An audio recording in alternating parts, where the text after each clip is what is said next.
भारत भूमि में जब जब धर्म, संस्कृति और भक्ति पर संकट आया, तब महान आचार्यों और संतों ने अपने ज्ञान, तप और भक्ति से सनातन धर्म की रक्षा की। ऐसे ही महान आचार्यों में एक नाम था श्री यामुनाचार्य। भक्ति की आदि भूमि दक्षिण भारत मानी जाती है और वहीं जन्म लिया था इस महान दार्शनिक, भक्त और विशिष्टाद्वैत सिद्धांत के प्रचारक ने। श्री यामुनाचार्य का जन्म मदुरा में हुआ था। वे श्री वैष्णव संप्रदाय के महान आचार्य नाथ मुनि के पौत्र थे। उनके पिता ईश्वर मुनि थे, किंतु जब यामुनाचार्य मात्र 10 वर्ष के थे तभी उनके पिता का देहांत हो गया। पितामह नाथ मुनि संन्यास ले चुके थे, इसलिए उनका पालन पोषण उनकी माता और दादी ने किया। बाल्यकाल से ही यामुनाचार्य अद्भुत प्रतिभा के धनी थे। उनकी बुद्धि तीव्र थी, स्वभाव मधुर था और हृदय करुणा और प्रेम से भरा हुआ था। एक बार पांड्य राजा के राजपंडित कोलाहल के साथ उनका शास्त्रार्थ हुआ। बालक यामुन ने अपनी असाधारण विद्वता से उस महान पंडित को पराजित कर दिया।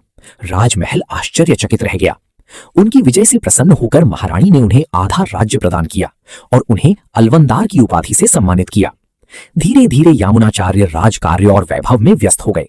उधर उनके पितामह नाथ मुनि को चिंता होने लगी कि कहीं ये महान आत्मा संसार के मोह में ही न फंस जाए। अपने अंतिम समय में नाथ मुनि ने अपने शिष्य राम मिश्र से कहा, यामुन को भगवान के चरणों तक अवश्य ले जाना।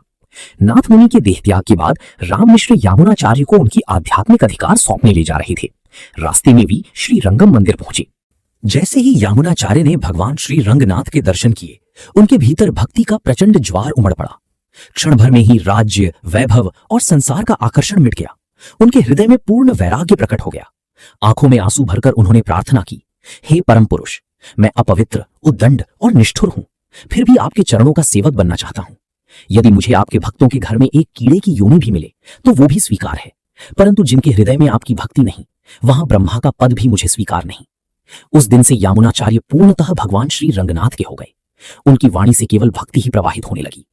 उन्होंने विशिष्टाद्वैत सिद्धांत का प्रचार किया। वे कहते थे, ये संपूर्ण जगत ब्रह्म का ही स्वरूप है।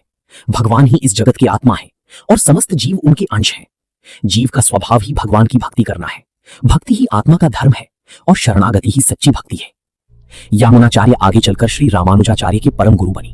उन्होंने जीवन भर भगवान से केवल एक ही वर मांगा, अनन्य भक्ति।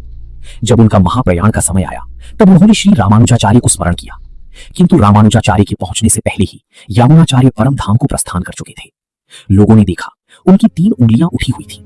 वो उनके हृदय की 3 अधूरी इच्छाएं थी, जिन्हें आगे चलकर श्री रामानुजाचार्य ने पूर्ण किया।